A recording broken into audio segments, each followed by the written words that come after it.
The boy who mopped the MIT lab was the only soul in the building who knew the writing on the whiteboard was not only mathematics, but a road where money slipped away unseen. Spring of 1990 softened Cambridge by degrees, the way a careful hand eases a stubborn door. At night, the old stone of Building 2 gave back the day's chill, and the corridors smelled of wax and dust and a faint metallic hope. Eli Navarro, 19, pushed his cart past the glass cases of models and faded charts, his steps slow enough to hear the floor answer him. He worked the graveyard shift, because that was the hour when the world loosened its grip and whispered what it hid in daylight. Eli had come a long way for a boy who knew more about irrigation ditches than lecture halls. Back home in the dry country of northeastern New Mexico, water taught him its little laws. If you do not listen to the ditch will not give you a harvest. In the thin years, he had learned to watch the small signs. A dark seam in the soil after frost, the way cottonwood fluff turned in a crosswind, the hush that meant the creek was only pretending to move. His mother was gone by his 15th year. His father left sooner, one sorrow layered over another. By 19, Eli understood two kinds of hunger, one for bread, one for how the world holds together. He wheeled the cart into the fluid mechanics lab, the one with the long whiteboard that reflected the room in a weary sheen. A half-wiped rectangle near the center held a draft of notes from a seminar earlier that day. The hand that had written them was sure. Words about flow, pressure, viscosity, and energy were laid out like a blueprint you could walk through with your eyes closed. No symbols tonight, only sentences and little arrows that said, this pushes that, and that slows this. The professor at the center of it all, Victor Harlan, was rumored to be the next great name, the kind whose letters followed him as if they were a comet tail. Eli did not study here. He cleaned here. But he had cultivated the habit of reading the rooms he touched. A floor shows you where the day was heavy. A board shows you where a mind hesitated. He let his mop lean against the cabinet and traced the outline of the seminar with his eyes. The talk, written in chalky prose, had explained how to keep a model of moving water from breaking into chaos. If the energy of the flow did not pile up too fast, you could trust it. If a certain kind of swirl stayed in check, the solution remained gentle. This was the kind of promise Eli loved. He did not need the formal terms to sense the rightness of it. Do not let the current puff itself into a storm inside a teacup. Let the friction of the world wear down the trouble before the trouble wears down you. He would have mopped the board clean and thought of nothing more, except for a line that did not belong.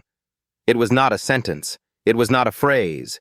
It looked like a label that had been dragged out of place, a cluster of letters and numbers with little dashes between them. It had the rhythm of an address or the spine of a book in a library you had never visited. Eli leaned closer. 4 characters, a dash, 4 more, another dash, and so on. If you were tired, you would take it for an internal code, a catalog mark for a figure not yet drawn. But Eli had worked a winter at the cash and carry down Mass Ave, and when the card machine failed, a trainer had taught him the sound of banking codes over a phone line, the way the digits grouped themselves so the mouth could move without tripping. He copied the strange line into his pocket notebook. He did this with the quiet guilt of a boy who knows boundaries, but also knows what happens when you pretend not to see. Then he read the board again from top to bottom, as if the chalk could smell that he had lifted something from it. Every paragraph about flow and energy made sense in the earnest way an old preacher makes sense when he speaks about mercy. Yet here and there the lecture's voice had swallowed a word, a direction reversed, a distraction smuggled in like a loose thread. Nothing a casual listener would catch. Everything a careful cleaner would feel under the rag. Eli put down the eraser and sat for a moment on the edge of a stool. He told the air what he told himself every night. Think it through as if you were explaining it to your mother. He pictured the ditch behind their trailer. When the water came late, Every kid in the valley learned to look for the first clouded ribbon that meant the upstream neighbor had opened his gate. A clean flow turns cloudy at a precise bend. The bend tells you where the hand is. He looked again at the chalk. The place where the pros stumbled was that bend. The door eased open behind him. Joe Carrigan, 65, supervisor of the night crew, set a paper cup on the counter and rubbed his hands as if polishing away cold. Joe moved like an old field horse that knew the barn by heart. He had a face that looked carved out of a patient block of time. "Careful, son," Joe said, friendly but firm. "These rooms have two kinds of eyes, the ones that see you and the ones that remember you were here." Eli nodded. "Just tidying the board, Mr. Carrigan. Thought I would save the morning crew the trouble." "No harm in tidy," Joe said, peering at the chalk, then at Eli's notebook. He did not reach for it. He did not need to. He had mopped up enough spilled secrets to recognize the weight of one. "Eat something before 4, he added. "The heart forgets its job when you starve it after midnight." When Joe left, the room drew in around Eli again, a steady hush like the inside of a seashell. He wrote, on the top line of a clean page, "What if the extra line is not a mistake?" He wrote beneath it, "What if it is a path?" He did not know where the path went. He knew only the feel of a wrong word in a sentence built to carry truth, and the echo of that grouped code in a voice from a phone training 2 winters ago. He resumed his work. The mop laid down a shine the way time lays down memory, thin layer over thin layer, until a dull surface learns how to hold a face again. Half an hour later, the lab looked as it should, which is to say, it looked as if no one had ever needed it. Eli flicked off the lights. The board held the faintest ghost of its earlier thought, the kind you could only see by looking past it. Outside, the Charles wore the first soft wind of the season. He walked back toward Albany Street, to the shelter that smelled of coffee and old blankets. The city at 2 in the morning has its own curriculum. It teaches the names of locks and the manners of policemen and the etiquette of hunger. In his bunk, under a coat that was not quite a blanket, Eli turned the strange line over in his mind. 4 letters and numbers, a dash. 4 more, a dash. It had the cadence of the bank trainer's chant. He told himself he was being dramatic. Then he told himself he was being responsible. He fell asleep telling himself nothing at all. The next afternoon, with hours to spare before his shift, Eli found a booth in the public library. He searched what the library's machines would allow. He learned the bony outline of how research grants moved, how foundations partnered with labs, how codes traveled with money as tags travel with cattle. A name came up often enough to matter. Bluestream Foundation. The name looked harmless. Water words always do. The web did not accuse. The web did not bless. It simply let the name float past his eyes until it found a place to rest. He did not leap to conclusions. He did what the ditch had taught him. Walk upstream a while, touch the banks, learn how the curve was cut. He copied down dates, partner labs, project themes. He made a small table in his notebook, a column for the year, a column for a reported gift, a column for the public description, and a column for his own doubts, written like prayers so no one else would be offended by their tone. By early evening, he returned to Building 2. Students filled the stairwells with the sound of healthy argument. Eli lingered in the back of a lecture hall while Professor Harlan spoke about control without using the word control. The professor had a way of turning difficult thought into steady lantern light. He said that smoothness in a model was like good conduct in a crisis. Keep the excess from piling up. Let friction do its honest work. The class laughed in the right places and wrote in the places where he slowed down. Eli's eyes drifted to the corner of the projection where a small footer flashed now and then with the name of a sponsor. Bluestream. The word came and went like a low drum in a hymn. A minute later, a slide about allocation timing inserted itself between two slides on energy. The room did not blink. Eli did. There at the bottom ran a narrow string of grouped marks, a cousin to the chalky imposter on the whiteboard. The shape of it was too familiar to ignore.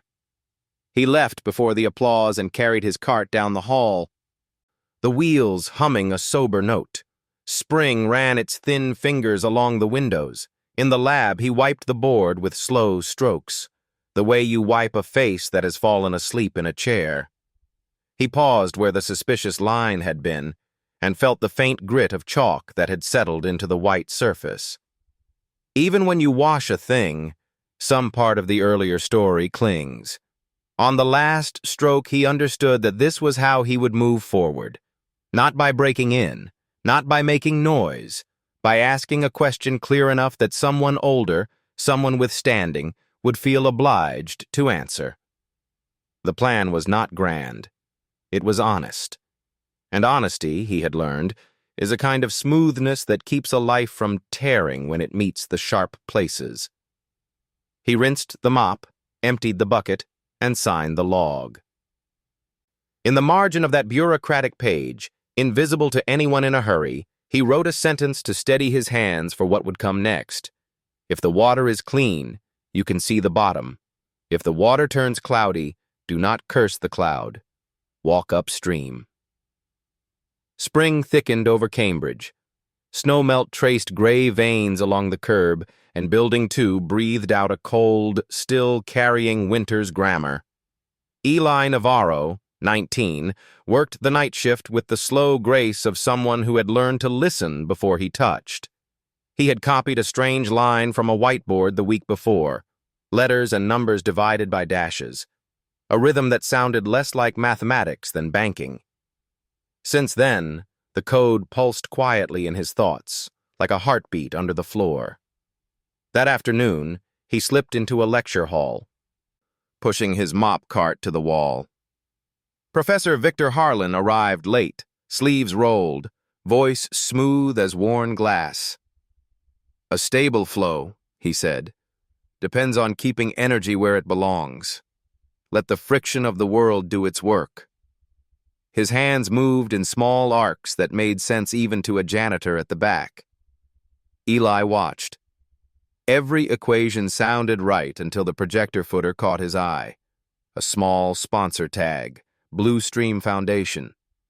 The same name he'd seen online, tied to research grants and overseas accounts. And there, almost invisible, a line of grouped marks. 4 digits, a dash, 4 more. The same rhythm as his chalk discovery. He didn't react. He simply memorized it, the way he'd learned to memorize the sound of irrigation gates back home in New Mexico. A creek never lies. It only hides its direction. When the lecture ended, he turned to leave but nearly collided with a woman carrying too many folders. "You're MIT maintenance, right?" she asked. "I've seen you. You sit so still I forget you're here."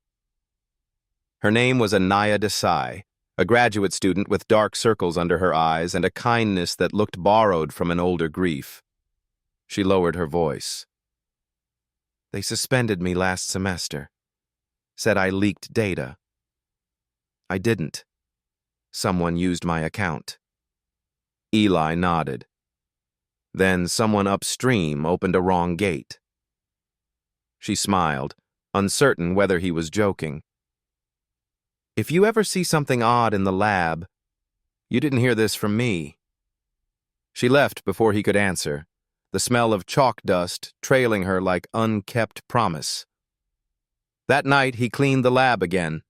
The whiteboard wore a new set of equations, sentences about stability and turbulence. But halfway down, one direction was reversed. A subtle hinge, as if someone had flipped a river on its side. He felt the wrongness in his fingertips. He wrote in his pocket notebook, "When the flow runs backward in theory, something else is moving forward in secret." From memory, he drew a small table, one column for dates, one for lectures mentioning Blue Stream, one for where the grouped code appeared. Patterns began to form, quiet as frost. Every sighting coincided with a funding announcement. At 2 a.m., Joe Carrigan, the old supervisor, wandered in carrying 2 paper cups. "You're up late," he said. Eli shrugged. "Just keeping the board honest." Joe set down a cup. "Honesty's heavy work. Make sure it's worth the wait." When the old man left, Eli drank the cold coffee, stared at the glass, and realized he was no longer only cleaning rooms, he was reading them. The next day, he used the library's slow computer to search again. Bluestream appeared everywhere and nowhere, a foundation funding international collaborations, its Swiss branch managing logistics. The grouped code matched the format of a Zurich transaction ID. That evening, he returned to the hall. Another lecture, another perfect performance.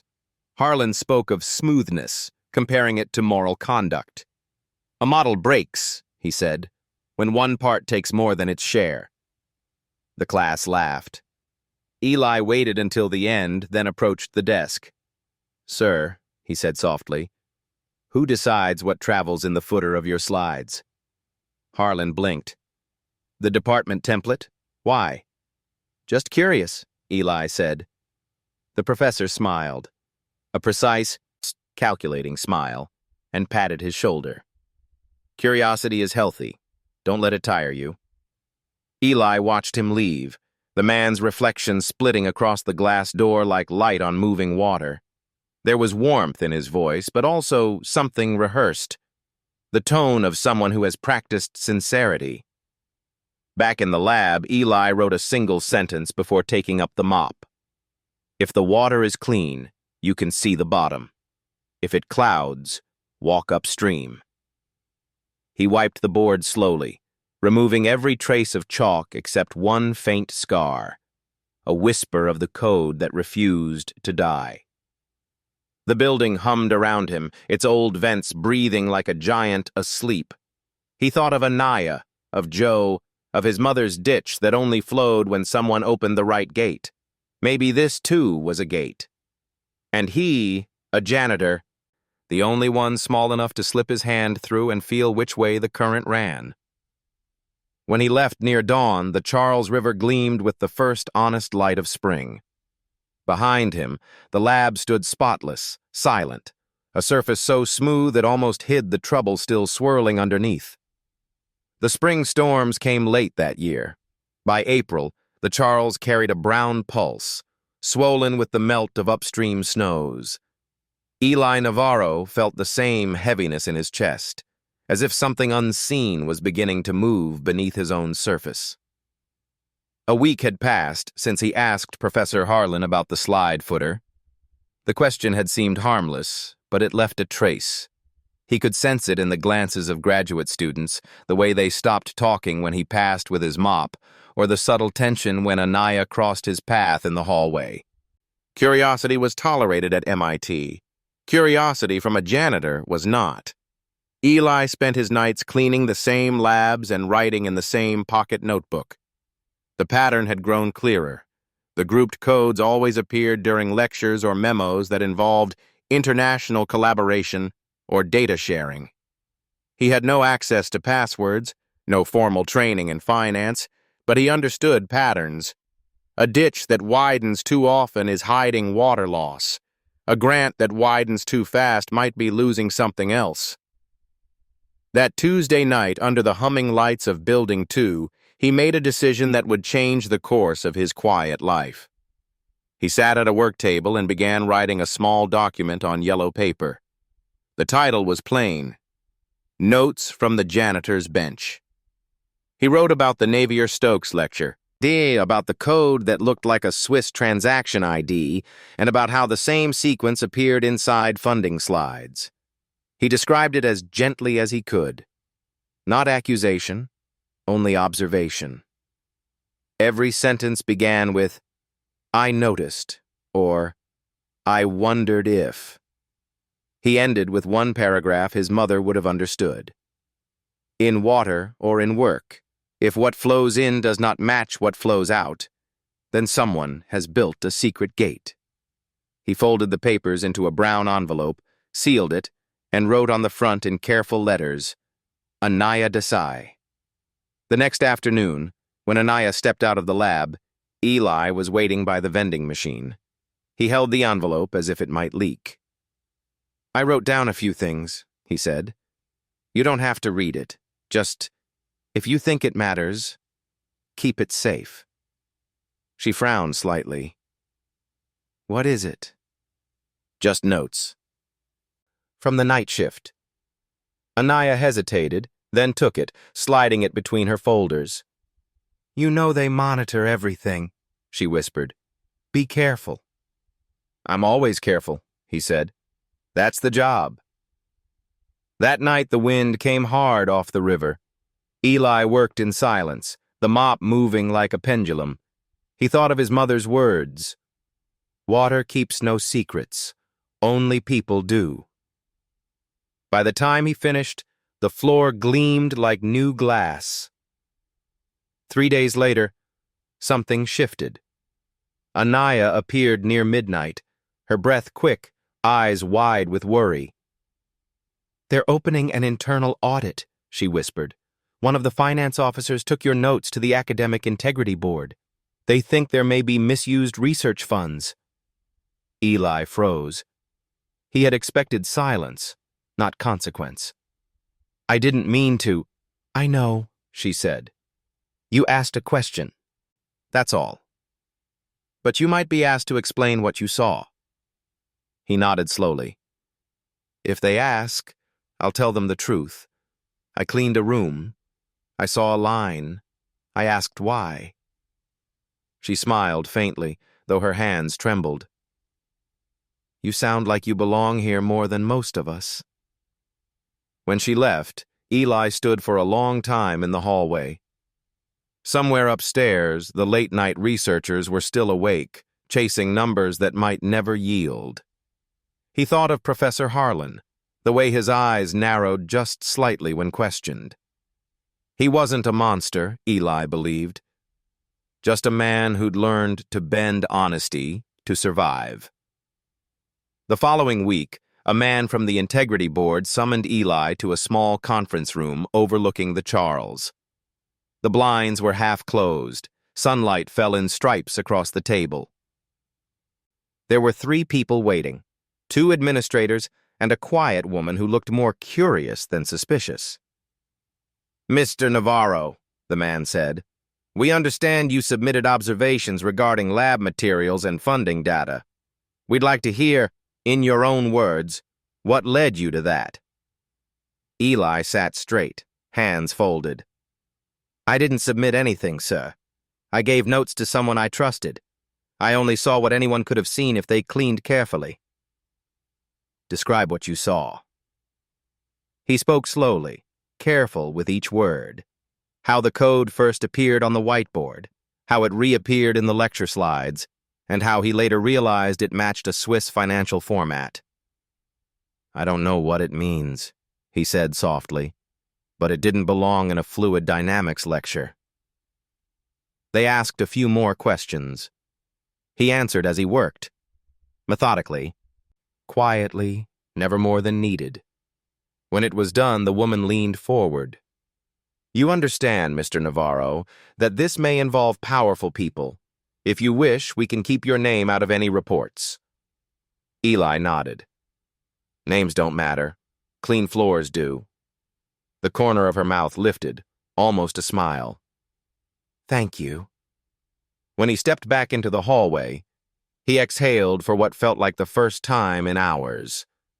The world outside the window looked unchanged, but the river below ran faster, as if carrying news ahead of him. That evening, as he left Building 2, Professor Harlan was walking in. Their eyes met at the door. "Eli," the professor said warmly, "good evening." "Sir." "You seem distracted," Harlan continued. "Everything all right?" "Yes, sir. Just a long week." Harlan studied him for a beat, then smiled. The same precise smile as before.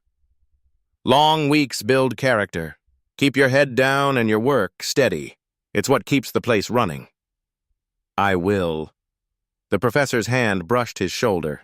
Friendly, but too heavy, as if testing how much weight it could press before something cracked. Eli watched him walk down the corridor, shoes echoing against the tiles. Behind that calm stride, he felt a nervousness, the tremor of a man aware that the air around him had changed temperature. At the shelter that night, Eli couldn't sleep. He took out his notebook, turned to a fresh page, and wrote one line in the margin. When you ask a clean question, dirty water rises to the surface. He stared at it for a long time. The sentence didn't feel like defiance, more like a prayer. He closed the notebook, placed it under his pillow, and listened to the faint hum of the city outside. Tomorrow would bring new questions, maybe new danger. But for the first time since he'd arrived in Cambridge, Eli felt the faintest warmth of purpose. He wasn't just cleaning floors anymore. He was cleaning the story written on them. The audit moved like groundwater, invisible at first, then everywhere at once. By mid-April, new memos drifted through Building 2 with the mild smell of copier ink, and doors that once stood open learned the posture of being almost closed. People lowered their voices in the elevators. Even the vending machine seemed to swallow its clatter. Eli Navarro felt the pressure in the hallways the way a diver feels depth in his ears. He kept to his hour and his lane. That was the agreement he had made with himself long before he handed Anaya the envelope. Do your work without drama, and let the truth do its slow work. Still, the building had a way of returning a man's heartbeat to him. When he pushed the mop past the glass cases, his own reflection traveled with him, a quiet witness. 2 days after his meeting with the Integrity Board, a polite email found him through the facilities office. It asked if he would be available for a brief clarification with Human Resources. The time suggested was Thursday, 10 in the morning. The line that mattered read, "This is routine." Routine, he thought, was a word people used when they were not sure what lay ahead. That night, when he came in, his cart had been reassigned. Someone had penciled a new route on the clipboard. No longer the fluid mechanics lab and the nearby hallway, but a different wing 2 floors up, far from Lecture Hall B and Professor Harlan's office. None of this was explained. None of it needed to be. In a system that prides itself on quiet, the map is the memo. He wheeled the cart to the loading dock where Joe Carrigan stood with a thermos and a ledger. Joe did not look surprised. "Someone thinks a change of scenery will keep the peace," he said, offering a metal cup of coffee. "Or keep eyes from crossing eyes." "I do not mind the stairwell," Eli said, meaning it. "Floors are floors." Joe's smile belonged to a man who had heard better lies and kinder truths. "Floors are floors," he echoed, "but streams have sources. You know where your work leads. That is enough. Most days." They drank without hurry. The night was kind for once, a soft river wind moving through the alley. After a time, Joe set the cup down and rubbed the side of his nose. "You have a quiet way," he said. "Keep it. The loud ones end up making work for the rest of us." Eli nodded, then returned inside. He cleaned the new wing like a guest in a borrowed house, noticing different scuff patterns, different rhythms in the way light falls on linoleum. In a small seminar room, he found a board filled with definitions, neat to the point of ceremony. No stray marks, no odd dashes, only the easy grammar of a class that had never doubted itself. He wiped it all away and felt a brief envy. How simple a world that erases clean and begins again without a shadow. Near 2 in the morning, footsteps approached. Anaya slipped into the room and closed the door halfway, as if to let only a careful amount of the hallway in. Her braid was tighter than usual. The skin beneath her eyes had that gray of too many long days stacked together. "They put me on administrative leave," she said without preface. "Temporary, while they look at the logs. They say it is not punishment. They say it protects me." Eli rested the mop in the bucket. "How does it feel?" "Like being asked to hold your breath while someone else learns to swim," she answered, a small fire in her voice. Then it cooled. "I should not have come. I just wanted to tell you in person before the rumor arrives with its own inventions." "Thank you," he said. "If you need anything." She lifted a hand. "You already did. Your notes gave shape to what I could not name. Whatever comes will come. I would rather be tired from the truth than rested by a lie." They stood a moment in the quiet. The building's vents murmured a low amen. Before she left, Anaya glanced at the freshly cleaned board, as blank as a field after harvest. "They moved you away from Harlan's lab," she said. "I am sorry." "Distance is only a word," he said. "A river can carry news uphill if the wind is friendly." She laughed once, surprised at herself, then grew serious. "Be ready for harmless questions that are not harmless," she said. "They are better at asking than you are at answering. Keep your words simple. Imagine you are speaking to someone you love." "I always do," he said, and she knew he meant it. The meeting with Human Resources was shorter than the walk to it. The woman across the desk had a clean file and a voice trained never to bruise. "Thank you for coming, Mr. Navarro. We appreciate your cooperation. We want to ensure that your workplace remains respectful and that you feel safe." "I do," he said. "Good. We will not discuss the ongoing review, but we are asking staff to refrain from entering certain rooms unless assigned. If you see anything that concerns you, please direct it through your supervisor. It helps us keep things orderly." Orderly. Another word that covers more ground than it lets on. He signed the form they placed in front of him. It said he had been advised. It did not say what of. Harlan passed him in the corridor later that afternoon, walking with a colleague whose laughter had a little too much expensive freedom in it. The professor paused long enough to make eye contact. "Eli," he said, all neighborly ease. "I hear they have you working upstairs now. New air never hurts." "New air is good," Eli said. "Excellent." Harlan's smile deepened by a millimeter. "If anyone asks, I will tell them the floors have never looked better." It was a kindness that felt like a test. After they moved on, Eli breathed it away. He had learned in New Mexico not to argue with weather. You read it, you endure it, you let it pass. For the next week, he kept his hands busy and his silence clean. But silence, like any container, expands to fit its contents. The pattern that had once lived only in his notebook now lived in office calendars and late-night lights. He noticed which doors stayed lit after midnight. He noticed which names appeared on sign-in sheets the hour before a code would show itself on a slide. None of this was proof. All of it was direction. On Friday, he used his break to sit in a back row of a public talk Harlan gave to visiting donors. The professor spoke of discovery as a civic duty. He said a society invests in what it wishes to become.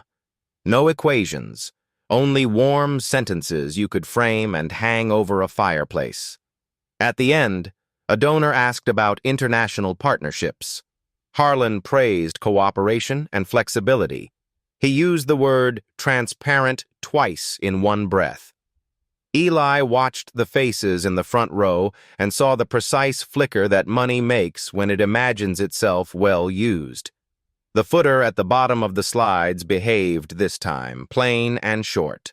No trailing code, no telltale rhythm. Perhaps the wind had shifted, or perhaps the men who built secret gates had learned to move at night when the river made more noise.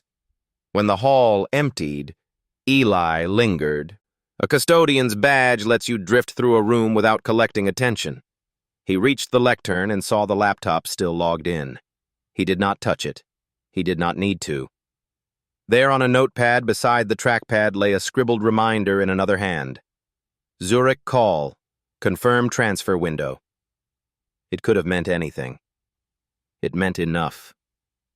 He closed the laptop gently and felt, in his ribs, the same small ache that comes when the ditch runs cloudy after a clean rain. He met Joe on the loading dock at the end of his shift. The old man was tracing a finger down a parts order as if reading Braille. "You look like someone who has learned a fact he did not want to learn," Joe said without looking up. "Maybe I learned a shadow," Eli said. "The fact is what makes it." Joe chuckled. "Wise for 19, he said. "Foolish for 92. The world is rotten, and it is good. Try to keep both in your hands at once." They stood and listened to the trucks clank. The sun lifted itself over the warehouses with the steadiness of a good foreman. At last, Joe folded the order and slid it into his pocket. "Son," he said, "remember your scale. You are not a court.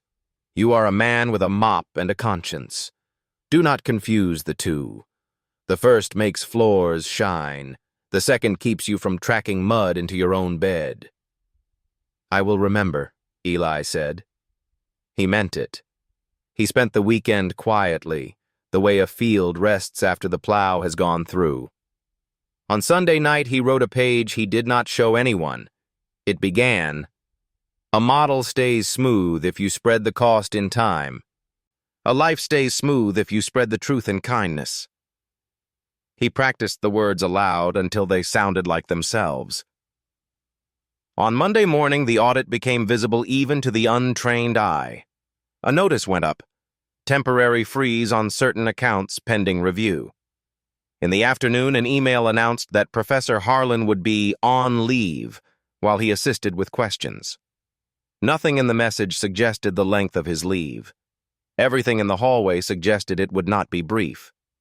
By evening, a rumor arrived that data had been copied to an outside server at an hour when only one badge had been used to enter the lab.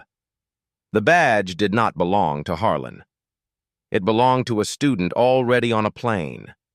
People love their rumors neat. Eli kept his rough. He did not believe in tidy stories that explain everything too quickly. Water rarely chooses a straight path. He reported for his shift as usual. On his new floor, the rooms presented him with their small, honest needs. In a corner office, a plant drooped. He poured a little water, careful not to flood it. In a seminar room, someone had pressed a thumb too hard into the chalk and snapped it. He swept the white fragments and felt a childish sorrow at the waist. At midnight, he returned a lost scarf to the coat rack by the back door and felt absurdly that the act resealed a small tear in the day. Near dawn, as he signed the log, a second email slid onto the screen. It was from Human Resources again, this time with a subject line that sounded like a question but was really a date. Follow up. 10 o'clock. Same room. The body of the message asked for any additional observations you feel may be relevant. He read it twice, then a third time, and heard Anaya's advice returned to him. Keep your words simple. Imagine you are speaking to someone you love. He closed the browser, washed his hands, and stood in the silent doorway of the building he had come to know like a slow prayer. The night had done its work. The floor shone. Outside, the river took the light and made of it a road. He did not know what would be asked at 10. He knew only that his answer would be clean, and that clean is a kind of courage the world often mistakes for something smaller. The morning of the meeting came with the first real warmth of the year. The trees along Massachusetts Avenue were still bare, but the light through their branches had the color of promise. Eli Navarro walked to MIT early, his uniform pressed and his small notebook in his pocket. The city smelled faintly of thawed earth and diesel, the scent of things that had been waiting too long underground. At 10 o'clock sharp, he entered the same narrow room that looked over the Charles. The blinds were half closed. 3 people again. 2 he recognized from before, and a new man with a pale tie and a pencil that moved as fast as a heartbeat. "Mr. Navarro," the woman began, "thank you for coming. We appreciate your cooperation as we review certain research accounts. We only need clarification about a few of your previous statements." Eli nodded. "Yes, ma'am." "Have you had further contact with Professor Harlan since your last interview?" "No. I've seen him in the corridor, but we haven't spoken." "And have you entered the laboratory that was under review?" "No, ma'am. My work was moved to another wing." The pencil scratched down each answer. The man with the pale tie looked up once, eyes colorless in the light. "You should know that your notes have been helpful," he said. "They raised questions we might not have asked." Eli didn't reply. Gratitude, like suspicion, could be a trap. After 15 minutes, they released him. He signed another page confirming that he had been interviewed without incident. The phrase felt mechanical, like calling a thunderstorm a shift in humidity. As he stepped into the hallway, a familiar voice stopped him. "Eli." Professor Harlan stood at the far end, coat over his arm, a folder pressed against his chest. His face was composed, too composed. "Sir," Eli said quietly. "Walk with me a minute." They moved through the nearly empty corridor until they reached the lab. The door was unlocked. Harlan gestured for him to enter. The room smelled of solvent and chalk dust. A single light above the central table painted everything in the color of nostalgia. "I hear you've been helpful to the administration," Harlan said. His tone was neither cold nor kind. "They say you have an eye for detail." Eli didn't answer. The man who held power seldom asked questions to be answered. "I'd like to show you something," Harlan said. "A small experiment." He took a beaker of water and a dropper filled with oil. He let one drop fall. It spread slowly, creating a shimmering film that caught the light like a thought trying to stay whole. "Do you know what this demonstrates?" he asked.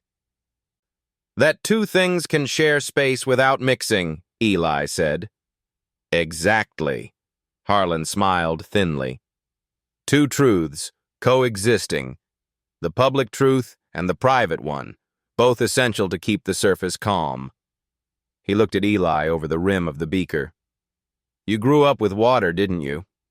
You understand that what lies beneath isn't always meant for everyone to see."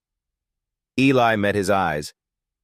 "Where I come from, if the water turns dark, we find the reason before it poisons the field." For a heartbeat, neither spoke. Then Harlan set the beaker down and wiped his hands with a cloth. "You've done a dangerous thing, Eli. You've made powerful people curious. Curiosity can be fatal in the wrong direction." "I didn't mean to harm anyone," Eli said. "I only wanted things to make sense." Harlan sighed almost sadly. "Sense is overrated. Order. That's what keeps the world running. You think these buildings stay open because of sense? They stay open because of balance, between what's earned and what's owed."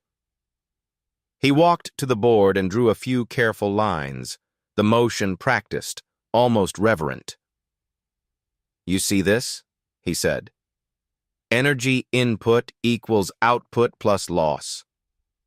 The loss is where the world hides its compromise. Without it, the equation breaks." Eli watched the chalk tremble slightly in the man's hand. "You're saying corruption is a law of nature? I'm saying perfection is a myth. Every system leaks." Eli stepped closer. "Then why call it science?" Harlan smiled without warmth. "Because we pretend we can measure the leak." The silence that followed was heavy enough to tilt the air. Outside, the wind pushed against the window. rattling the latch like a distant reminder of freedom.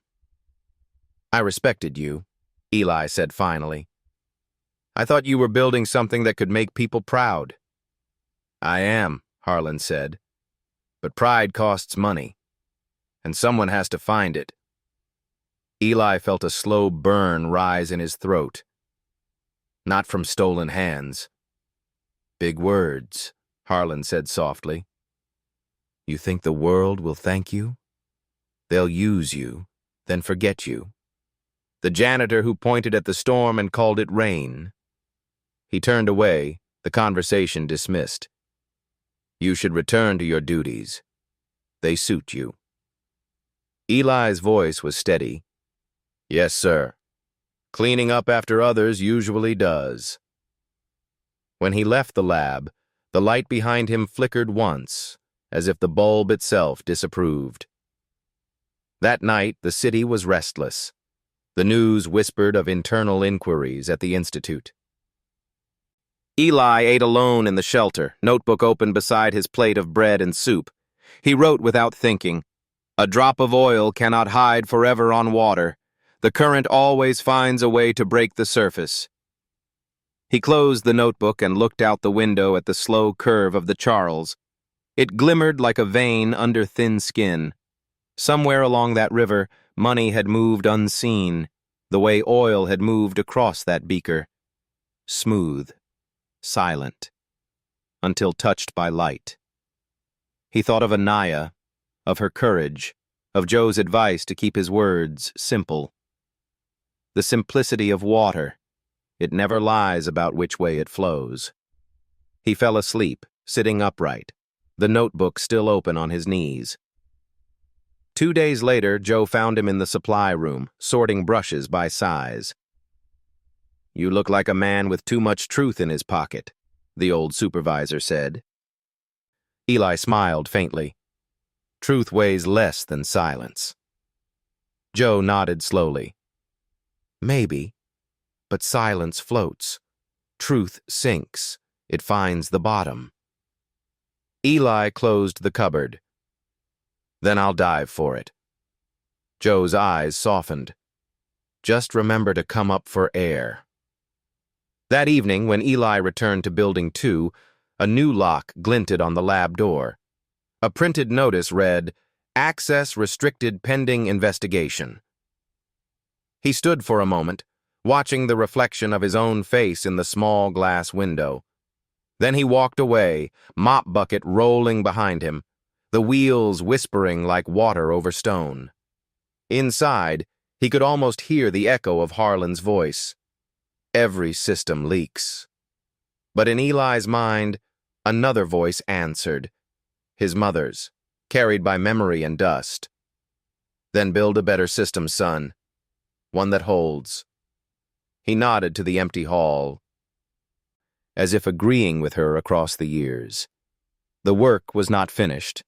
The river had only begun to rise. The morning the news broke, Cambridge woke to rain. Not the clean kind that rinses a city, but a long gray drizzle that soaked through time itself.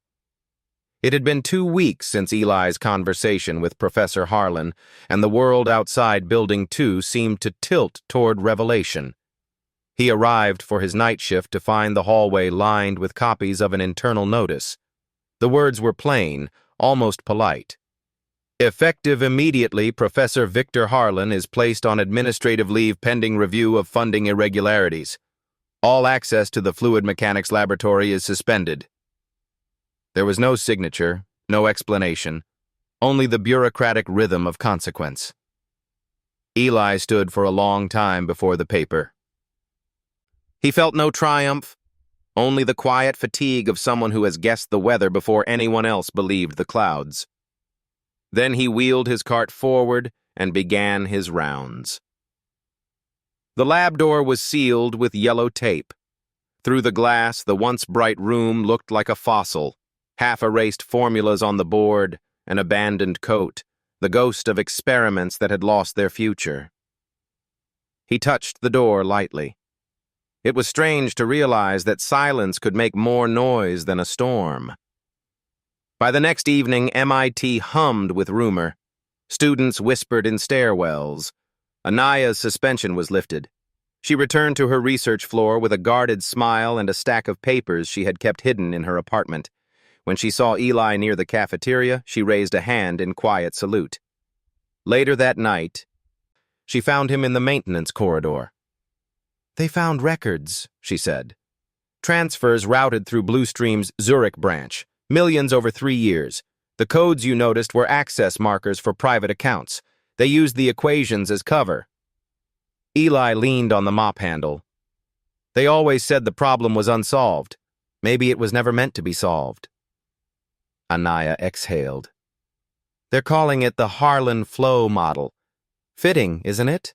A system that looks stable until you follow where the current really goes." "Will they arrest him?" "Not yet. He left campus yesterday. Officially, it's medical leave." Eli nodded. He had expected as much. Men like Harlan never fell. They dissolved, like salt in warm water. She hesitated. "They'll want a statement from you again." "Be ready." "I'll tell them the same thing I told you. I cleaned a room, and something on the board didn't make sense." Anaya smiled faintly. "You make it sound simple." It was. Everything difficult hides in something simple. When Anaya left, the corridor returned to its familiar hum. Eli sat on the step by the service elevator and opened his notebook. He began to copy lines from memory. Not codes now, but phrases from Harlan's final lecture. Energy input equals output plus loss. He drew an arrow beside the word loss and wrote, "Where the world hides its compromise." Then he added in smaller letters, "But not forever."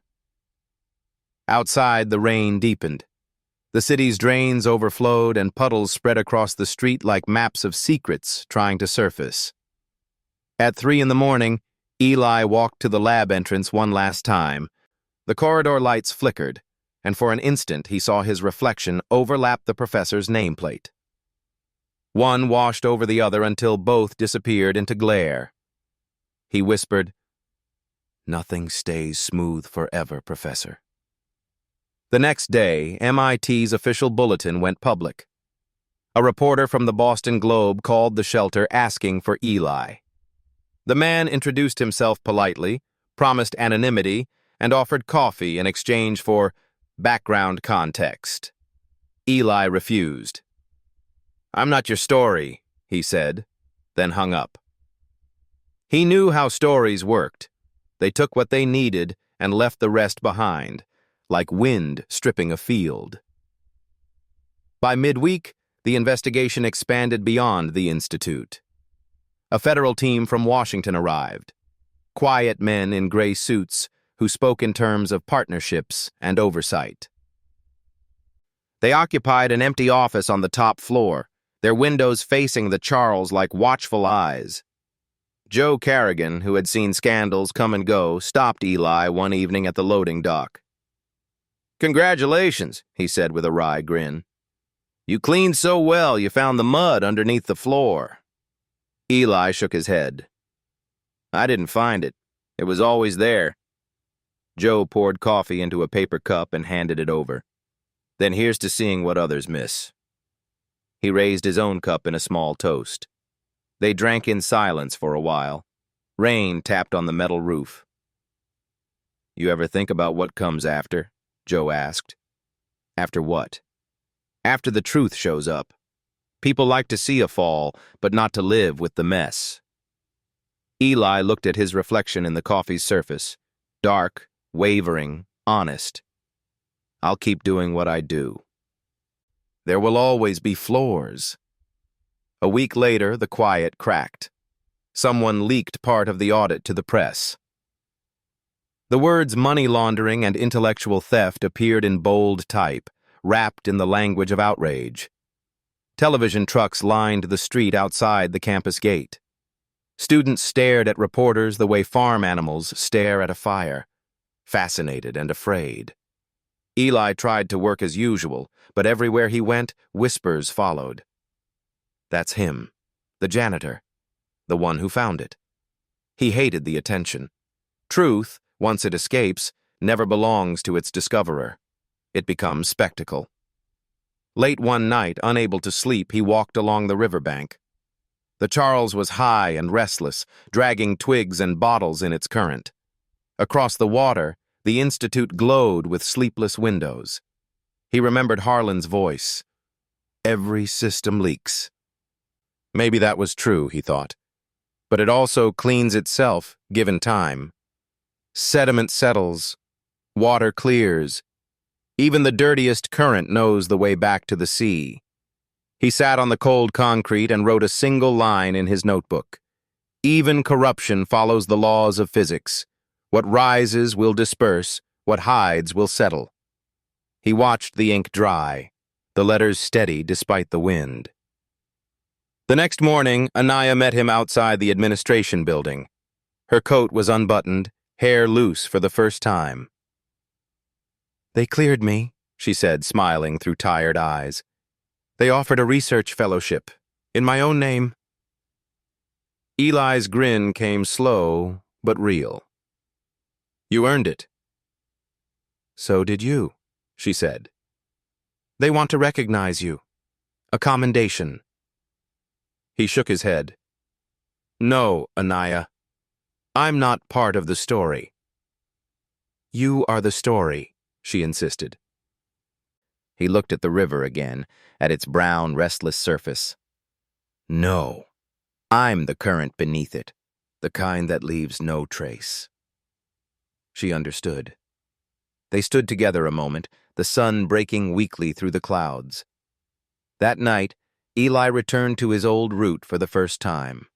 The lock on the lab had been replaced, the tape removed. Inside, the air smelled of cleaning solvent and endings. On the whiteboard, someone had erased every trace of Harlan's work. Only one faint smudge remained, a half-erased arrow pointing upward. Eli wiped it clean with the sleeve of his shirt. Then he whispered, not to the professor, not even to himself, but to the empty air that still remembered his broom. "A steady flow can collapse, but the river doesn't stop." He turned off the lights. The lab sank into darkness, smooth again, at least on the surface. The first warm wind of June drifted through Cambridge, bending the elm branches outside Building 2. Students had begun to vanish for summer jobs, the campus lighter and strangely hollow. MIT without noise felt like a lung that had forgotten how to breathe. For the first time in months, the doors to the fluid mechanics lab were unlocked. The investigation was done. The audit team had packed their boxes, and the name Victor Harlan had been scraped from the brass plaque by the door. Only 4 empty screw holes remained, like punctuation left behind when a story ends mid-sentence. Eli Navarro pushed his mop cart through the threshold, hesitating before stepping inside. He had cleaned every corridor in this building, but this room was different. The air held the faint sourness of time and chalk, and underneath it, something older, the smell of ambition gone to rust. He did not start the mop right away. Instead, he walked to the whiteboard, running his hand over the smooth surface. The last formulas had been erased by someone who didn't understand what they meant. Only a few pale ghosts lingered, the outlines of vectors, the curve of a half-drawn spiral.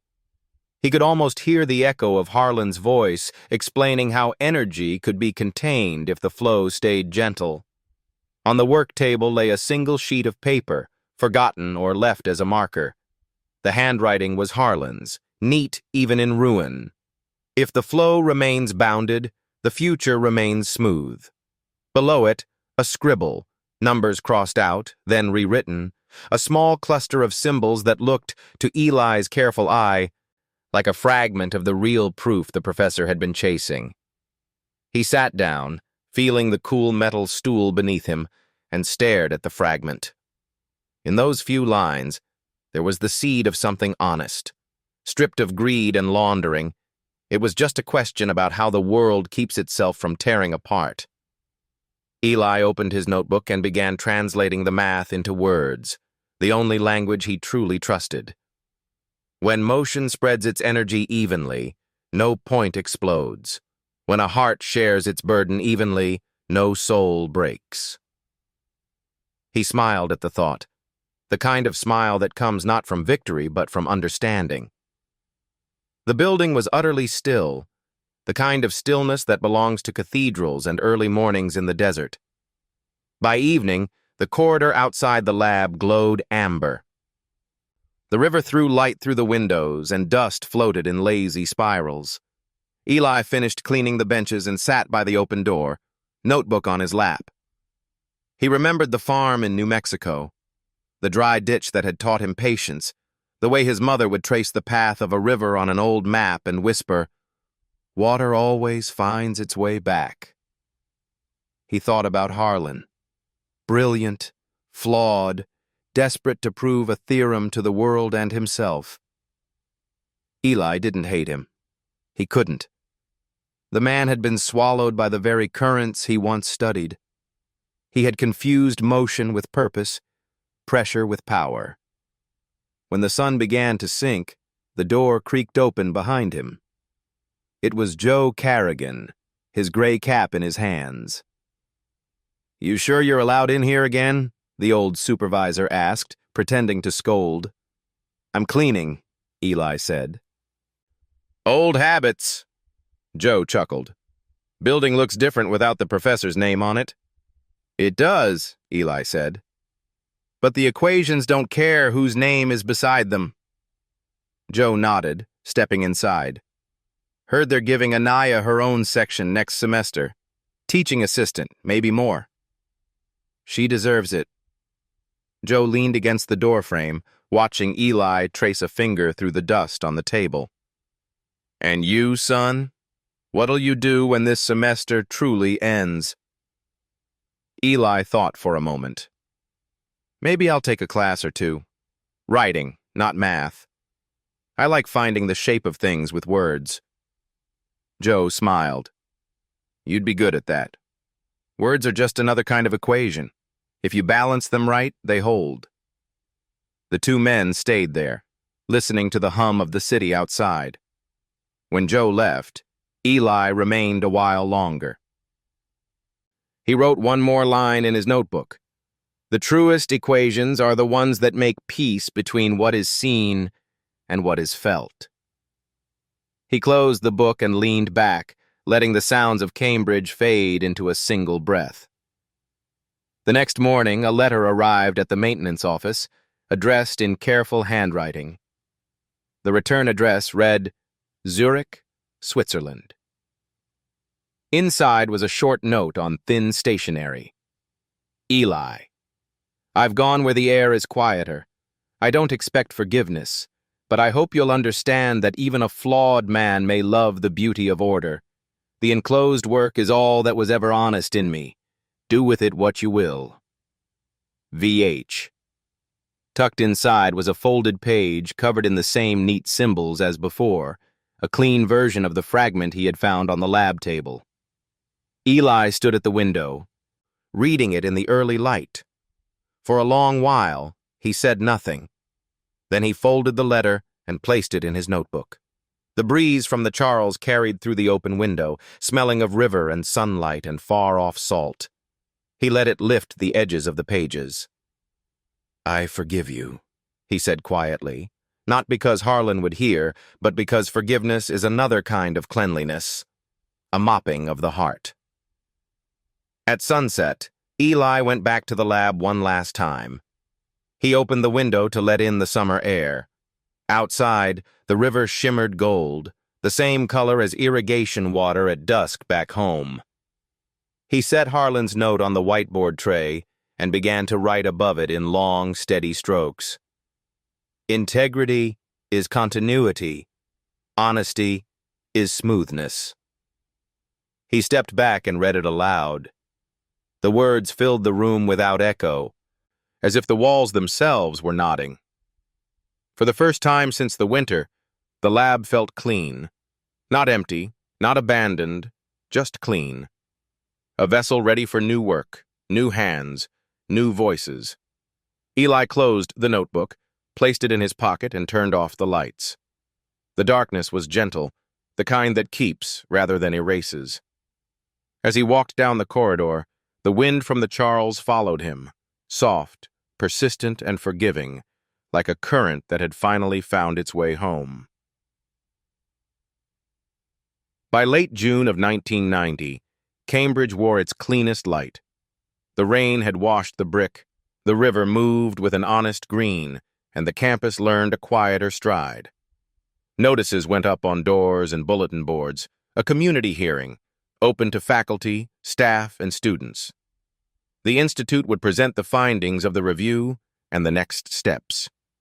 No microphones, the note said. No spectacle, just air and words.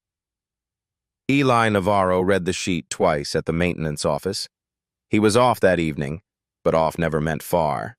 He folded the paper, slid it into his pocket, and returned to his rounds with a steadier hand. Summer had put a clear coat over the floors. The mop head whispered instead of scolded. When he paused at a window, he could see the Charles as a ribbon of breath. The hearing was set for a Wednesday. They chose the big lecture hall with the wide steps and the windows that opened a little if you knew how to lift the latch. By the time Eli wheeled his cart past the door, the room was half full. There were professors with their calm faces, graduate students with their disguises of certainty, staff who had seen every flavor of truth and knew how to take its measure. Anaya sat near the aisle, a notebook on her lap. She gave Eli a small nod that felt like a hand placed on a shoulder. At the front sat 3 people behind a plain table, the provost, the head of the integrity board, and a federal investigator whose suit looked built to keep secrets. There were no flags on the stage, no banners, a pitcher of water and 3 paper cups. That was all. The provost began. She spoke like someone benching a heavy weight with controlled breath. She thanked the community, she thanked the committee, she thanked patience itself. Then she set down her notes and looked up. "We have completed our internal review in cooperation with federal partners," she said. Funds intended for research were routed through a private channel under the cover of legitimate collaboration. The mechanism was subtle. It involved template footers, file tags, and the borrowing of the language of science to write a different story. We have recovered a portion of the misdirected money. We are working to recover the rest. The faculty member at the center of the scheme is no longer on our campus. There was no murmur, no dramatic gasp. Only the gentle noises of a room that already knew. The investigator spoke next, in the tone of a train schedule. "The system used the appearance of order," he said. "It relied on habits. It relied on trust. It placed markers where only the meticulous would notice. Some of those markers were copied from lecture rooms and slides. We are pursuing the remaining ties abroad." He did not say Zurich. He did not have to. The word hung in the light like a dust mote that refused to settle. The head of the integrity board took her turn. Her voice had a human slope to it, the careful rise and fall of someone who still believed in repair. "We have reinstated those who were wrongly accused," she said, eyes moving from the stage to the rows. "We have returned access and offered amends. We have also looked hard at our own doors and windows. We are changing locks, but we are also changing habits. The point of science is not only to find what is true, it is to insist on the manner in which we find it." She paused, then added, "There is one person we would like to thank. He did not have a title that suggests authority. He did not have an office. He had a job that is often invisible, and he did it so well that he saw what others missed." Anaya's head turned slightly. Eli felt his heart slow and then settle. He had hoped to remain background, the way good wax remains background to a floor that shines. The provost continued, "Mr. Navarro, would you stand?" Eli did not like rooms that turned toward him, but he rose. The hall made that soft sound a crowd makes when it wishes to be kind. It was not applause at first, it was breath. "Would you like to say anything?" the provost asked. He thought of Joe's warning about words that dress themselves for a fight. He thought of his mother, tracing river lines on a map with a dull pencil. He thought of the whiteboard, the chalk scar that stayed even after the cleaning, the way a room holds what it has known. He kept it simple. "I clean the rooms," he said. "I saw a line that did not belong. I asked why. That is all." Silence held, the good kind. Then it broke into careful applause, a sound that rose and fell like a tide washing a stone. Anaya did not clap right away. She pressed her lips together and nodded as if counting to 10, as if thanking something larger than the room. The federal investigator stood and offered a certificate. Eli did not step forward to take it. He looked to the provost. "Would it be all right," he asked, "if that went to the maintenance team instead? They keep the place honest." The provost smiled in a way that reached her eyes. "It would be more than all right," she said. She passed the certificate to Joe, who had slipped in at the back without a sound. The old man accepted it with the care of someone receiving a newborn. The hall laughed softly, and the laughter did not hurt anything. Questions followed. Some were sharp, as questions should be. How will you prevent this? How will you account for trust? How do you repair what trust cannot repair? The answers were not triumphant. They were workmanlike, new oversight, clearer logs, training that valued vigilance over speed.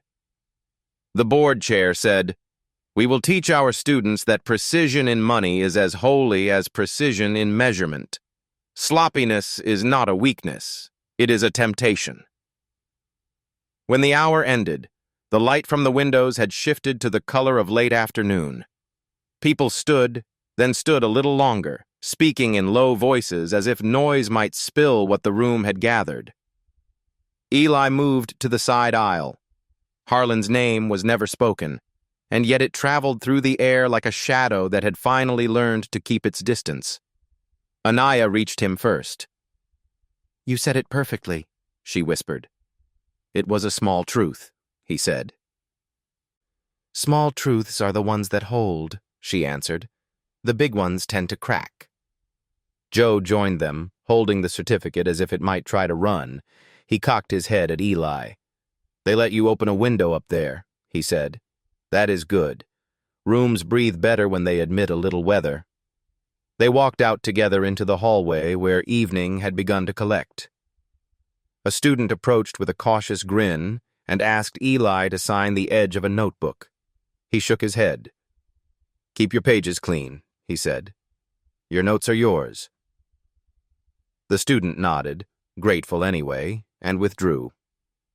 Outside, the river was close enough to hear. They crossed the yard and stood by a railing. The water moved with the same patient law it had always obeyed. Eli pulled the folded letter from his notebook, the one that had traveled from far away across an ocean and a handful of regrets. He did not read it. He did not need to. He held it the way a man holds a stone he has carried long enough to know its weight. "He wrote again?" Anaya asked. "Once," Eli said. "It was not an excuse. More like a weather report, moving on. Clear skies." Joe sniffed the air. "Clear enough," he said. "Rain comes, rain goes, ground remembers." They stood without speaking for a time. A crew team cut the surface downriver in a long, straight pull. The hull barely disturbed the skin of the water, but each stroke sent a whispering ripple to shore.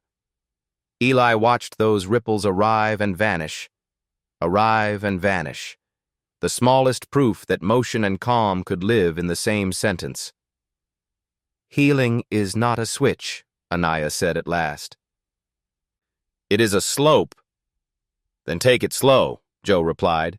"Knees last longer that way." Eli smiled. He thought of the lab with the windows open, of the board now carrying ordinary lectures about ordinary questions that were not ordinary at all. He thought of the children he passed some afternoons near the shelter, tracing letters on the pavement with bits of chalk, delighted by how a simple mark could call the world into shape. "I will have to go," Anaya said. "They assigned me a section for fall. I am to write new notes, clearer ones." "Write them like you speak," Eli said, with the care of someone cleaning a glass. "I will," she said. They said their goodnights and parted, each taking a different path across the yard. Eli lingered a moment longer by the railing. The wind off the water lifted his collar and pressed a clean chill into his skin. He felt not pride, not triumph, but the steady ease that comes when a day has put its tools away in the right drawers. On his way back through the building, he found the lecture hall empty. The windows were still cracked. He lifted the sash higher and let the evening in. A draft moved across the rows and found the stage and made the paper cups shiver with a faint music. Eli took a cloth from his cart and wiped the table. He picked up the pitcher, tipped its leftover water into a plant by the door, and set the glass back down with both hands, gentle as if returning a borrowed thing. He turned out the lights. In the half-dark, the room held its promise without effort. Outside, the river kept its rhythm. He stepped into the hall and pulled the door until the latch answered with a small, exact click. Some days, the work is to look for the cloud in clear air. Some days, the work is to let the window open and call it good. This was the second kind. The first cold wind of October rolled down from the Charles, bringing with it the smell of leaves and old paper. The campus had changed coats, green to bronze, noise to gentleness. The scandal that had once shaken the Institute now lived only in a few newspaper archives and quiet conversations between deans. The world had moved on, as it always does, but Eli Navarro had stayed. He still pushed his cart each night through the corridors of Building 2, though his route had shortened. His mop bucket gleamed new, a gift from Joe and the crew, with his name etched discreetly on the handle. The students greeted him now. "Evening, Mr. Navarro," or "Sir, thank you for the floors." He answered each with a nod, the same way a man nods to the river that keeps the town alive. But Eli's mind was no longer only on the rooms he cleaned. There was something calling him from beyond the campus. Not fame, not escape, but return. For months, he'd been saving money, a few dollars at a time, in an old envelope taped behind his locker. Enough for a bus ticket and a start. He had written one line on the envelope in pencil: "Back to where the water begins." That evening, after finishing his shift, Eli walked along the Charles with Joe Carrigan. The old supervisor had begun carrying a cane, the kind made of maple, strong and plain. "You've been quiet, son," Joe said. "I've been thinking," Eli replied. "The lab's clean, the building's calm." "Feels like the work here's done," Joe smiled. "Work never ends, only changes its name. But I know that tone. You've got travel in your eyes." Eli nodded. "There's a small town in New Mexico that still remembers my family name. There's a dry ditch waiting for water and a few kids who could use lessons. Maybe that's where the next equation starts." Joe leaned on his cane. "Teaching?" "Something like it. Teaching what I know. That order isn't about wealth, and truth isn't about titles." Joe chuckled, soft and proud. "You've learned more from this place than most who paid tuition." Eli smiled faintly. "It taught me to see." They stood by the river until the streetlights flickered on. Then Joe placed a folded paper into Eli's hand. It was the commendation certificate, the one Eli had asked to give to the maintenance crew months ago. Across the bottom, Joe had added 3 words in pencil: "Keep it clean." Eli swallowed hard. "You should have this." "I've already got the mop," Joe said. "Now you carry the story." 2 weeks later, the maintenance office threw a quiet farewell dinner. There was coffee in paper cups and a pie from the corner diner. Anaya arrived straight from her new teaching assistant job, still wearing a lab coat smudged with chalk. "I heard you're leaving," she said, smiling sadly. "I'm not leaving," Eli answered. "I'm going home." Anaya nodded. "Then promise me something. Wherever you go, keep asking questions. The world depends on people who still do." "I will," he said. "And you, keep the board honest." She laughed, then slipped a folded envelope into his pocket. "It's not money," she said. "Just a few books. And a letter of recommendation. You'll need it if you ever decide to teach formally." He hesitated. "Thank you." "Don't thank me," she said. "You earned every word." When the small party ended, Eli cleaned up the plates, wiped the counter, and turned off the lights himself. The quiet felt full, not empty. The morning he left Cambridge, the air was sharp enough to taste. He carried a worn suitcase and his notebook wrapped in string. Joe walked him to the bus stop, moving slow but steady beside him. When the bus pulled in, Joe gripped his hand. "Don't forget what you told me once," he said. "If the water turns cloudy, walk upstream." Eli smiled. "I'll keep walking." The door closed with a hiss, and the bus pulled away, rolling south through the waking city. Out the window, the Charles shone like a ribbon of silver, folding itself back toward the sea. 3 days later, the landscape changed. The bus climbed into the red mesas of New Mexico, where the light carried no secrets. Eli stepped off at a small town whose name was half erased on the sign. Dust rose at his feet, familiar as breath. He rented a small room behind a grocery store, found a broom, and began again. Within a week, he met a group of local children, sons and daughters of farmhands, their hands cracked from helping in the fields. They gathered each evening outside his porch, drawn first by curiosity, then by his quiet patience. He showed them simple things: how to balance a wooden plank on 2 stones and call it a lever, how to draw a circle and find its center, how the wind whistling through a pipe could explain resonance better than any textbook. When one boy asked, "Are you a teacher?" Eli smiled. "No," he said. "I'm just someone who likes to see things shine." He found an abandoned shed near the edge of town and cleaned it, sanding the tables smooth, painting the walls white. On the door, he stenciled in black letters, "The River School." Inside, he hung a small sign that read, "Honesty is smoothness. Kindness is continuity." Winter came early that year. Frost dusted the desert grasses, and the nights grew long. But inside the little school, the lamp burned late. The children learned slowly but well. They asked questions that reminded Eli of the professors back at MIT, only purer, braver. One night, after the lessons ended, he sat alone, copying from his old notebook. He opened to a page written months ago. Integrity is continuity. Below it, he added, "Even the smallest stream can carry the sky if it runs clear enough." Outside, wind brushed against the door, the same wind that once rattled the lab windows in Cambridge.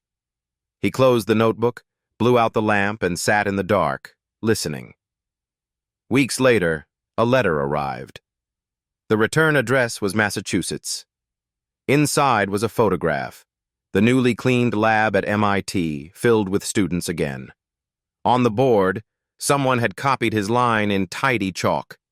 Integrity is continuity. Honesty is smoothness. Beneath it, Anaya had written in pen, "We kept the windows open." Eli smiled. He placed the photo on the wall of the river school beside Harlan's letter from Zurich. 2 men, 2 currents, one lost, one found. Outside, dawn painted the mesas gold. He stepped into the yard where the children would soon arrive, the sky stretching wide above him.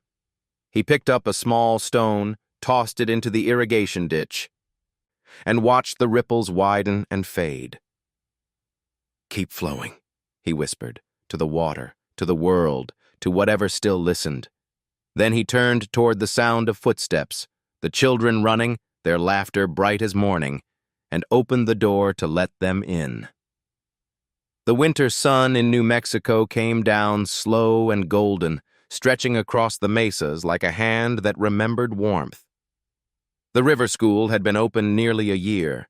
Its roof still leaked when it rained, but the tables gleamed from use, and the walls carried the faint scent of chalk and hope. Eli Navarro stood at the doorway, watching his students. A dozen children bent over scrap paper, tongues between their teeth, copying shapes of numbers and words. The youngest, a girl with her hair in 2 uneven braids, raised her hand. "Mr. Eli," she said, "why does water always move?" Eli smiled. "Because if it stops too long, it forgets who it is." The children laughed softly, and he joined them. Then he drew a line on the board. A single smooth curve. "This," he said, "is how everything learns to stay alive. It bends, but it doesn't break." In the evenings when the children were gone, he sat by the small window that faced west and wrote in his notebook, not notes for himself anymore, but lessons for whoever might come after. His handwriting had grown steadier, the lines more patient. He wrote, "Every truth I ever found began with cleaning something. The first thing you wipe is dust. The last thing you wipe is pride." Sometimes he thought of MIT, the smell of the polished floors, the hum of the machines, the river that had whispered against the walls of that bright, troubled place. He wondered what had become of Professor Harlan. The Zurich letter remained folded in his notebook. The ink faded, but legible. Even a flawed man may love order. Eli had long since forgiven him. In his quiet heart, forgiveness had turned from duty into instinct. Like water smoothing a stone, it had done its work over time. One winter afternoon, a letter arrived stamped with the seal of the Institute. It was from Anaya. "Eli, the board restored the research program. They named the new wing after Victor Harlan, not for his scandal, but for his discovery.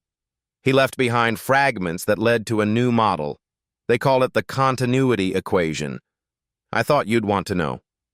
The footnote on the plaque reads, "Inspired by the observations of Eli Navarro, custodian and friend of the lab. You are remembered, quietly and rightly." Anaya. He read the letter twice, then looked out the window. Snow had begun to fall, the dry, whispering kind that barely touched the ground before vanishing. He whispered, "Quietly and rightly. That's enough." That night, the River School hosted its first small science fair. Parents came carrying coffee and pride. The children demonstrated simple things: how a candle steals its own oxygen, how a pendulum finds its rhythm, how colored water moves through sand. At the back of the room, Eli stood watching. He did not speak much. He only guided hands, nodded at effort, smiled when someone found joy in a small discovery. Later, when everyone had gone home, he stayed behind to clean. He swept the floor slowly, the broom whispering across the boards the way the Charles had once whispered against the banks of Cambridge. He paused, leaned the broom against the wall, and turned off the last lamp. The room glowed faintly from the moonlight slipping through the cracks. On the blackboard, written in careful chalk, were the words his students had copied from his lessons. "Truth flows like water. It shines only when you let it move." He stood a long while before those words. Then he took the chalk and added one more beneath them. "Thank you for keeping the river clean." A month later, as February came, He walked alone along the dried irrigation ditch behind the school. The air was crisp, the horizon infinite. He crouched, picked up a handful of dust, and let it run through his fingers. The wind moved across the desert carrying voices, the laughter of children, the hum of classrooms far away, and faintly, the deep memory of the Charles River. He smiled, set his notebook on a rock, and opened it to the first page he had ever written in Cambridge. The paper had yellowed, but the words still held. If the water is clean, you can see the bottom. If it clouds, walk upstream. He closed the book carefully. The wind turned its pages for him. Above, the sky carried the calm color of forgiveness. Eli whispered, to no one and to everyone, keep walking upstream. Then he turned back toward the school, where the lights of evening had begun to glow. The children were waiting, pencils ready, eager to learn where the next current might lead. And somewhere far away, the river kept moving east, toward the ocean, toward silence, toward home. Thank you for staying until the end, for walking beside Eli through quiet halls, chalk dust, and unanswered questions. This story was never about brilliance, but about kindness, the kind that keeps working even when no one sees. If any part of it brought you warmth or calm, keep that feeling. Sometimes healing begins not with answers, but with the small act of cleaning a little corner of darkness. Thank you for listening, for caring, and for letting the river flow all the way home.